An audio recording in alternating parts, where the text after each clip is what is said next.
빚진 자 의식을 가지라. 로마서 1장 8절에서 15절 말씀. 바울이 로마행을 원했던 이유. 바울은 문안 인사 후 로마 교인들의 굳건한 믿음을 통해 많은 사람들이 힘과 위로를 얻은 것에 대해 먼저 하나님께 감사했다. 또한 로마 성도들을 위해 쉬지 않고 기도하면서 로마로 나아갈 좋은 길을 원했다. 그 기도대로 로마로 갈 수 있었지만 그 로마행 길은 좋은 길이 아닌 소송 문제로 끌려간 길이었고 가는 도중에 파선의 고난도 겪었다. 그래도 실제로는 좋은 길이었다. 예수님을 위한 고난의 십자가는 천국 상급을 얻는 길이기 때문이다. 왜 사도 바울은 로마로 가기를 원했는가? 1. 로마 성도들을 격려하려고. 사도 바울이 로마로 가기를 원한 것은 자신의 믿음을 통해 로마 교인들이 격려를 받고 반대로 로마 교인들의 믿음을 통해 자신도 격려를 받기 위해서였다. 또한 로마 교인들에게 선한 열매를 맺게 하기 위해서였다.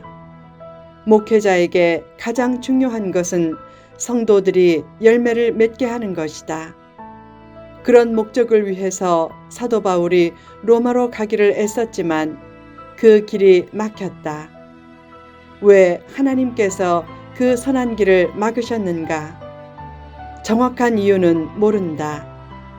그러나 길이 막힌 정확한 이유를 아는 것보다 길이 막혔어도 하나님을 신뢰하는 것이 더 중요하다.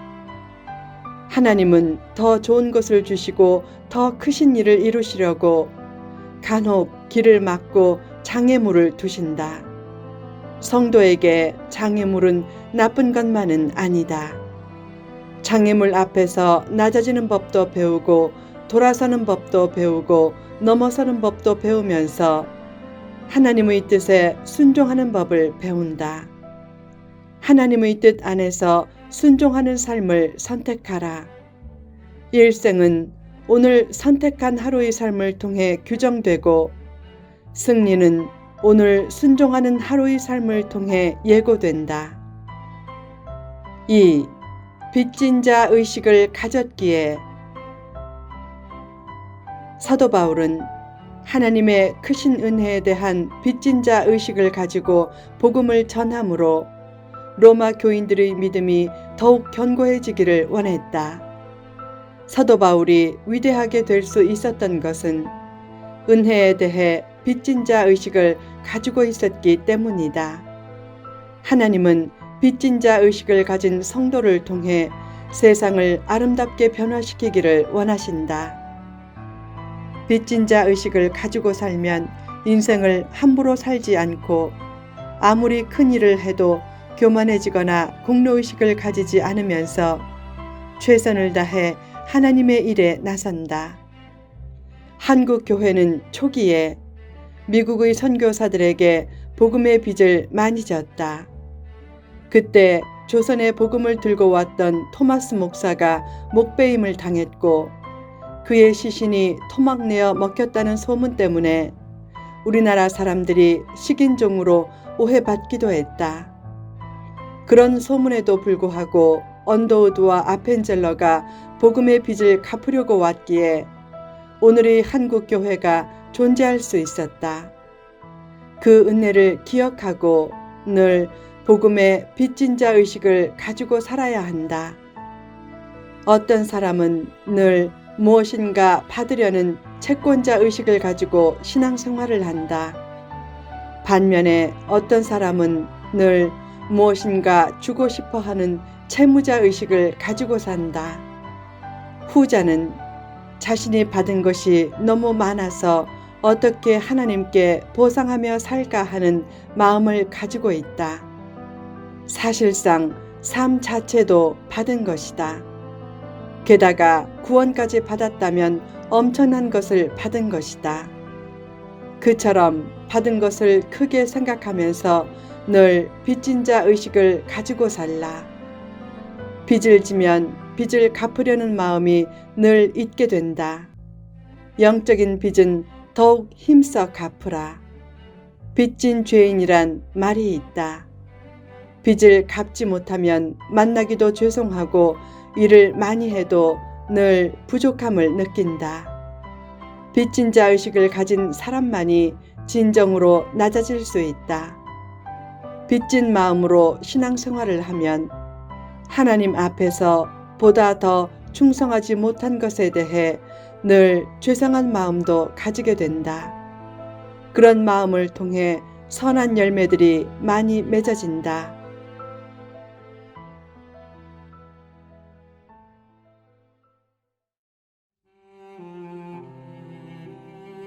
빚진 자 의식을 가지라. 복음의 빚을 진 자는 어떻게 행동해야 하는가? 첫째, 받은 은혜가 크다는 사실을 기억하라. 구원의 은혜는 무엇보다 큰 은혜로서 상상을 초월한 큰 사랑을 받은 것이다. 기독교는 은혜의 종교다. 성도는 자신의 도덕성과 의로운 행동으로 구원받은 것이 아니고 계명을 잘 지키고 교회를 잘 출석했기에 구원받은 것도 아니다. 오직 하나님의 불가항력적인 은혜 때문에 구원받은 것이다. 그 은혜를 늘 인식하며 살라. 둘째, 자신이 갚아야 할 의무를 인식하라. 의무감이 강해지면 그 의무감은 점차 사명감으로 변화된다. 세상에는 세 가지 유형의 사람들이 있다. 첫째는 되는 대로 사는 사람이 있고, 둘째는 이익을 따라 사는 사람이 있고, 셋째는 사명을 따라 사는 사람이 있다. 자신의 의무를 깨닫고 사명을 따라 사는 세 번째 유형의 사람이 참된 인격자다.